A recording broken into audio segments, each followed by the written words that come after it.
Moi, je crois qu'il y a quand même, à la base, une question de désir, quoi.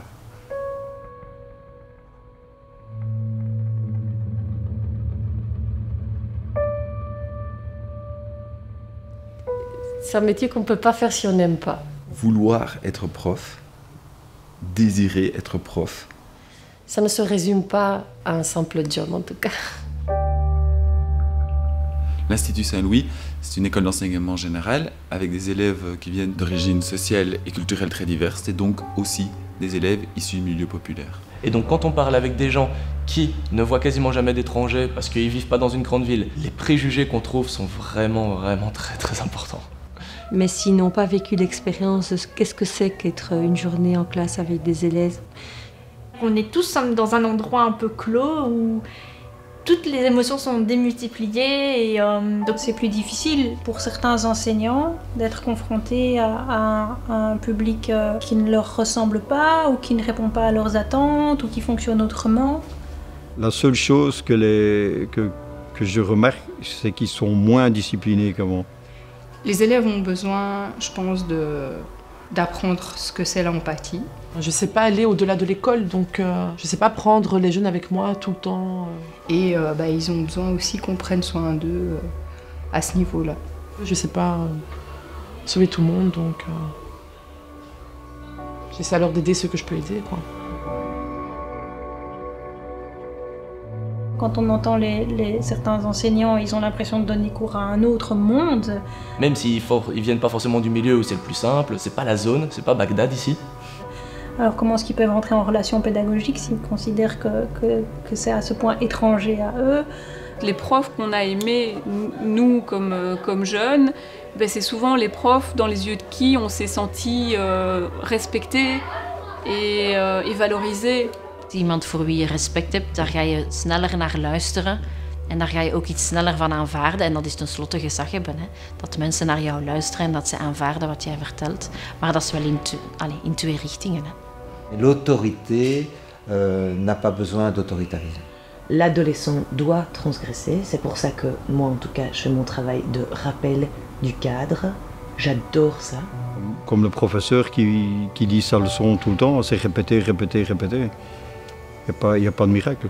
On va rappeler et re-rappeler et toujours rappeler le cadre. On ne peut pas dire cette année, allez, on va y aller, l'année prochaine, c'est fini, non. C'est chaque année un éternel recommencement. Moi, ce que j'aimerais, c'est pouvoir essayer d'amener tous les élèves à un minimum de savoir. Mais on n'y arrive pas encore. Pour un élève, réussir, c'est avoir la moitié des points. Or, réussir, ça devrait être constater qu'on a appris. C'est une nouvelle génération, c'est la génération où ils ont tous le smartphone, l'information du bout des doigts, ils peuvent tout savoir en fait. Mais la grande question, et c'est une question que je me pose assez souvent, c'est est-ce que finalement on les prépare pour le monde qui les attend dans 10 ans, dans 20 ans? C'est le grand défi du métier. Maintenant, c'est la société de demain selon nos critères d'adultes. Donc il y a pas mal d'incompréhension chez le jeune qui lui dit « Ouais, mais moi, demain, je ne le vois pas comme ça ». Je ne crois pas, personnellement, que l'école puisse être vraiment un moteur dynamique pour changer les choses et pour changer la société. J'aimerais bien, mais je pense que ce n'est pas le cas.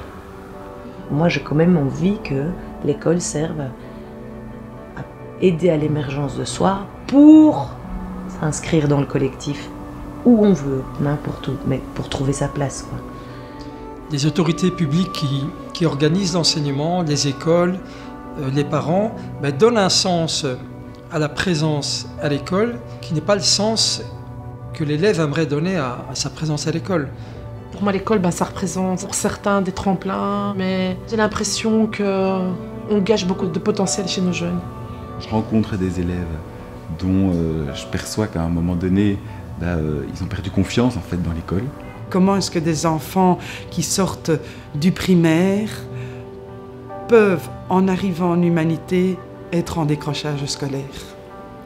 L'enfant qui a 9 ans, il a un sac à dos avec 2 pierres dans son sac à dos. T'inquiète pas, si on n'améliore pas vraiment les choses, il se retrouve en première humanité, c'est pas 2 pierres qu'il a dans son sac à dos, c'est 6 pierres. C'est beaucoup trop dur. Et j'en rencontre parfois des élèves qui ont été abîmés en fait par le parcours scolaire. Comme ils disent très souvent, le nombre de fois par jour, on me dit « je souris », je montre à personne que ça va pas. Et quand on n'aime pas l'école, on peut le comprendre aussi. Et c'est pas de la phobie scolaire. C'est parce que toutes les conditions sont réunies pour ne pas aimer l'école. 7 heures par jour, 5 jours par semaine, on est assis, sont derrière sur une chaise, derrière un banc.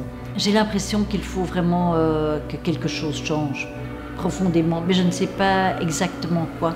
Je crois qu'un jour, un prof, une classe, ça va sauter. C'est pas possible de tenir ça. Je rentre le soir, je suis épuisé, j'ai besoin de silence. Silence complet. Même parfois la musique, j'arrive plus à écouter. Parce que le bruit, ça commence à... Qu'est-ce qu'on fait d'un prof qui, à un moment donné, se rend compte qu'il n'y arrive plus et que son image de lui est abîmée et que quand il rentre chez lui, il n'est pas bien? Qu'est-ce qu'on fait de cette souffrance-là? Entre nous, en tant qu'enseignant, on peut aussi ne pas aimer l'école. Et je peux aussi le comprendre.